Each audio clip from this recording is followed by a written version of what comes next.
Welcome, ladies and gentlemen, to Chapter 3 of Basic Economic Concepts. This is Part 1 of 4 parts.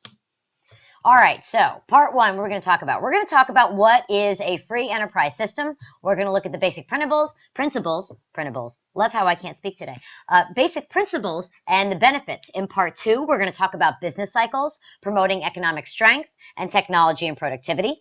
Part 3 is going to be all about public goods, market failures, and this fun little thing called externalities. Then in Part 4, we're going to get into a little bit of public policy with the poverty problem, redistribution programs, and I'm sorry that little part got cut off there, but encouraging private action. So these are the key ideas we're going to talk about today. You'll notice up there a little quote from Milton Friedman, and it says, "So that the record of history is absolutely crystal clear. There is no alternative way, so far discovered, of improving the lot of the ordinary people that can hold a candle to the productive activities that are unleashed by a free enterprise system." This is according to Milton Friedman, so we'll see if you agree with him by the end of these series of lessons. All right, so today, like I said, we're talking about free enterprise systems, the basic principles, and the benefits. All right, so what is it? It's an economic system where there are very few restrictions placed on business activities and ownership. Governments generally have minimal ownership of enterprises in the marketplace, and it aims for limited restrictions on trade and minimal government intervention. Who are the players? We have the consumer, the government, and for us, the Constitution. This is an important part of the United States version of the free enterprise system. So, role of the consumer. I mentioned this idea in a previous video lesson, this idea of voluntary exchange. This is consumers telling producers about the products available. If the price is too high, consumers don't buy. If it's a bad product, consumers don't buy. If it's good, the consumers buy it. If it's a good price, they also buy it. Supply and demand model, which we're going to talk about in the next unit, relies on this concept, this idea of voluntary exchange. It's very, very important. You must write this down. You must commit this to memory, voluntary exchange. So, economic freedom in the Constitution. Property rights, the bedrock principle of the Constitution. We went to war over this. This is why, a key reason why we booted Britain. No taxation without representation. Taxation affects our ability to own and maintain our property. All right, this is very key. Property rights are also the bedrock principle of free enterprise systems. This idea of eminent domain is important. The government is allowed to do this, but only to an extent. This is the right of government to take private property for public use, but they can't just take it like they could in, say, an essentially planned economy. It wouldn't be yours. It would be the government's anyway. The government has to pay the owner a fair price, and they have to prove a compelling state interest. They can't just take it because they're like, oh, I would like this property. I think this would be nice. I'm going to take this now. No. There has to be a compelling state interest to take it, all right? And they have to pay you fair market price. They can't just take it. They have to meet those two conditions. Taxation. Originally, so many people forget this, originally there was no federal income tax. The federal government did not take any tax dollars at all. But the 16th Amendment changed this, and it allows the federal government to apply direct taxation to income. Originally, like I said, only the states could enact income taxes. This power was not granted to the federal government. Contracts. Constitution prohibits the use of politics or government to get out of contracts. So there has to be some clause in there for you to be able to get out of the contract. But contracts are sacrosanct. If you sign it, you're bound to it. All right, this applies to both businesses and individuals, and contracts are a really, really key principle in the free enterprise system. Public interest, government's role in the marketplace. Public interest involves the concerns of society as a whole. All right, the role of government is to protect this. This comes from the provide for the general welfare, which is located in the preamble to the Constitution. Hopefully we remember that. Now, information in free enterprise is interesting. Producers are required to provide disclosures and information about their products. We have public disclosure laws in an effort to protect consumers. All right, now sometimes some people argue that this goes a little too far. Others argue it doesn't go far enough.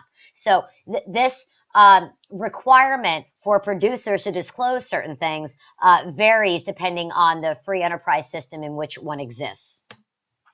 All right, so protection of public health, safety, and well-being. All right, this people would also argue that this comes from the promote the general welfare clause in the preamble of the Constitution. This involves manufacturing standards, food and drug safety standards, and guidelines for operating machinery. So driver's licenses, truck licenses, things like that. Now, there are some negative effects of regulation. While they do maintain public safety and there's a lot of good that comes from it, there are negatives. It's very costly to implement. It does cut into profits and it slows growth. It also can stifle competition because prices become so high and costs become so high that smaller businesses can't break into a market because it's simply too expensive to meet the regulations, so you wind up with very large corporations controlling things. Ironically, some of the very critics of corporations are the cause of these corporations becoming so big because there's simply no one else who can actually afford to operate within the regulations that we have. Small businesses can't afford to implement these things, so they don't exist in certain markets and in certain industries. And this in turn raises government spending because we now have to regulate the regulators, right? We have to actually enforce the regulations, and we have to make sure that companies are following the laws that are put into place. So the basic principles of free enterprise, there are 9. Count them, 9. All right, you must memorize all of these. They're very important. So competition, private property, economic freedom, contracts, voluntary exchange, consumer sovereignty, legal equality, profit motive, and self-interest. These are key things. Now, some people may actually see a correlation to John Locke. If we remember our discussions of John Locke from U.S. government, my guys should, all my people, you should all remember this. So I want you to be able to pick out the key ideas here that link directly back to John Locke, because the development of this system is connected to the development of our political system. The United States was the first to do a lot of things. Remember that. All right, so here's a little graphic for you and make it a little bit more visual. It's the same thing that was on the previous slide, just in a different setup. So whichever is easier for you to remember, please use that method.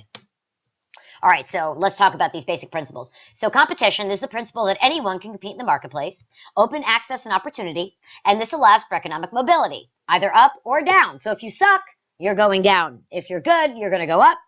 Private property, people have the right to control their possessions and use them as they wish. This is an incentive to use your resources wisely, because once you waste them, your property is now worthless. So the idea is you want to treat your private property properly so that you can derive as much economic benefit as possible. Economic freedom, the freedom to prosper within country without intervention from government or economic authority. Freedom to do as you wish. Contracts, freedom of people to determine what, if any, contracts they will enter into and what those terms will be. All right. Now, this freedom also allows freedom to be stupid. If you sign a dumb contract, well, that is just too bad, so sad for you. You signed a dumb contract and you shouldn't have. So this is important. It goes both ways. Voluntary exchange, we talked about this, and encourages competition, allows consumers to determine the following: what to buy or sell, when to buy or sell, and how to buy or sell. These are also, as you should notice, some of them are the key central questions of economics. Consumer or customer sovereignty, the power of consumers to determine what goods and services are produced, based on the premise that consumers, not producers, are the best judge of which goods or services will benefit them. So if consumers like it, it gets produced. If they don't, then it doesn't. The concept of legal equality, the principle that everyone has the same legal rights. This allows society to maximize the human capital of the labor force. Now, as we should be well aware, if we look at history, legal equality hasn't always happened in the United States. Obviously, we had slavery. Then, of course, we had the civil rights movement because of all the discrimination, separate but equal doctrine, things like that were in existence. So it's not a perfect system, but when legal equality is in place, it actually allows for more economic freedom. So you think that people would get behind this, like, quit this discrimination, man. It's hurting your economy. It's hurting the bottom line, and that's not good. And we want to increase the bottom line, right? Profit motive. This is the incentive that drives people to improve material well-being. We want stuff. It forces Financial discipline encourages rational risks, rewards innovation, and improves productivity. Profit motive, contrary to popular belief, is not a bad thing. It does all of those things, which I would argue are pretty good.